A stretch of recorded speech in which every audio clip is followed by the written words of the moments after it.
In 2008, Nokia was at the top of the tech world, earning over $76 billion in revenue and leading the global mobile phone market. Known for their dependable and innovative devices, Nokia symbolized quality, durability, and universal connectivity. Owning a Nokia phone meant owning the best, a clear symbol of technological excellence. But within a few years, Nokia's dominance vanished. Its market share dropped, bankruptcy seemed inevitable, and the once celebrated brand faced the risk of disappearing. How did such a giant fall so quickly? More importantly, how did it stage a remarkable comeback in such a competitive industry? This is more than a corporate story. It's a gripping tale of risks, mistakes, and determination. From its incredible rise in the 1990s to near collapse in the 2000s and its unexpected resurgence in the 2020s, Nokia's journey offers valuable lessons about resilience, innovation, and adapting to a fast-changing tech world. Chapter 1. Nokia's Golden Era. Let's go back to the 1990s, the beginning of Nokia's rise to fame. By 1996, the company earned $7.5 billion, and within 10 years, that amount had multiplied tenfold. Nokia phones, from the early bulky models to iconic ones like the Nokia 3310, set the standard for durability and reliability. Their slogan, "Connecting People," wasn't just a phrase. It reflected their mission to make communication accessible globally. During this golden time, Nokia thrived on innovation. They introduced mobile gaming with Snake, a simple yet addictive game that became hugely popular. They also improved antenna technology, making calls clearer and signals stronger. By the early 2000s, owning a Nokia phone wasn't just practical, it was a status symbol. Their global market share soared to an incredible 40%. In places where connectivity was rare, Nokia's affordable and sturdy devices became essential, bringing people closer like never before. Their success wasn't just about technology, but also understanding what their customers needed. Yet, as the saying goes, pride comes before the fall. In 2007, the tech world changed forever when Steve Jobs introduced the iPhone, a sleek touchscreen device that made traditional phones seem outdated. Chapter 2. The Smartphone Revolution. The iPhone's smooth user experience, stylish design, and app store shook the industry. But Nokia dismissed it as a fragile and overpriced niche product. "It won't pass our drop tests," joked their engineers. Consumers didn't find it funny.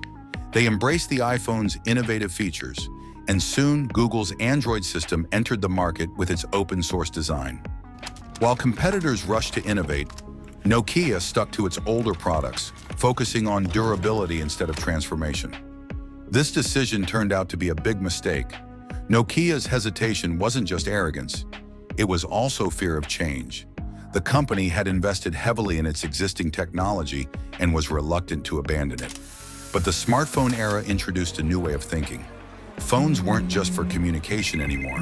They became tools for creativity and productivity. Nokia's failure to adapt left it vulnerable in a rapidly changing market. Chapter 3. The N97 and Symbian Failure. In 2008, Nokia tried to reclaim its lead with the N97, which was promoted as an iPhone killer. On paper, it looked impressive. A 5-megapixel camera, a slide-out keyboard, GPS, and a touchscreen. In reality, it failed miserably. The interface was clunky, the touch screen didn't work well, and its Symbian operating system was outdated and frustrating for developers. While Apple's App Store grew to over 100,000 apps, Nokia's OV Store had fewer than 500. Symbian's limitations made it a burden, and developers preferred platforms like iOS and Android. The N97's failure highlighted Nokia's deep problems, leaving its future uncertain. Chapter 4. The Burning Platform Speech. In 2010, Nokia hired Stephen Elop as CEO to turn things around. On his first day, he gave the now famous burning platform memo. He compared Nokia to a man standing on a burning oil rig, forced to jump into the uncertain waters below to survive. The memo was an honest recognition of Nokia's crisis. Elop admitted that Apple and Android had outpaced them and declared Symbian obsolete. He wanted to inspire drastic change, but the memo leaked, causing panic. Share prices dropped, consumer trust declined, and Nokia's reputation took a hit. Inside the company, employees were demoralized. Outside, customers lost faith in the brand. While the memo's message was clear, big changes were needed. Its release made things worse. Chapter 5. Betting on Windows Phone. With Symbian failing, Elop made a bold choice. Nokia would partner with Microsoft and adopt Windows Phone as its main operating system. This led to the launch of the Lumia series, which Nokia hoped would restore its success. But the results were disappointing. The Windows Phone platform struggled with a difficult interface, a small app store, and weaker hardware compared to competitors. Customers weren't impressed, and Nokia market share kept shrinking. Experts questioned Elop's decision, arguing that Android was the better choice. Critics wondered if Elop's ties to Microsoft influenced him. Was he acting in Nokia's best interest or preparing it for a Microsoft takeover? Chapter 6. The Final Blow. By 2014, Nokia's smartphone division was losing money. The Lumia series failed to make an impact, and rumors about Elop's loyalty to Microsoft grew louder. That year, Microsoft bought Nokia's devices division for $7.2 billion. Elop returned to Microsoft, taking many top executives with him. This marked the end of an era. Nokia's share of the global smartphone market fell from 33% to less than 3%. Once a tech giant, Nokia became a cautionary tale of missed chances and poor leadership. Chapter 7. A New Hope. Most companies would have given up after such a fall, but not Nokia. While its phone division struggled, its telecommunications arm, Nokia Solutions and Networks, NSN, was thriving. Under Rajeev Suri's leadership, NSN focused on telecom infrastructure, becoming Nokia's main business. When Suri became CEO in 2014, he cut costs, streamlined operations, and focused on future technologies like 5G. Nokia reinvested the $7.2 billion from Microsoft into share buybacks, rebuilding investor trust. Chapter 8. The 5G Pivot. Suri's bet on 5G paid off. In 2015, Nokia acquired Alcatel-Lucent, gaining access to Bell Labs and its 29,000 patents.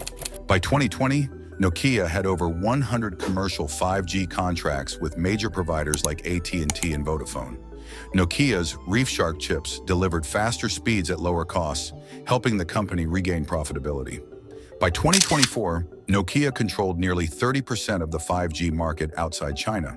Their focus on innovation and reliability made them a trusted choice in the global 5G race.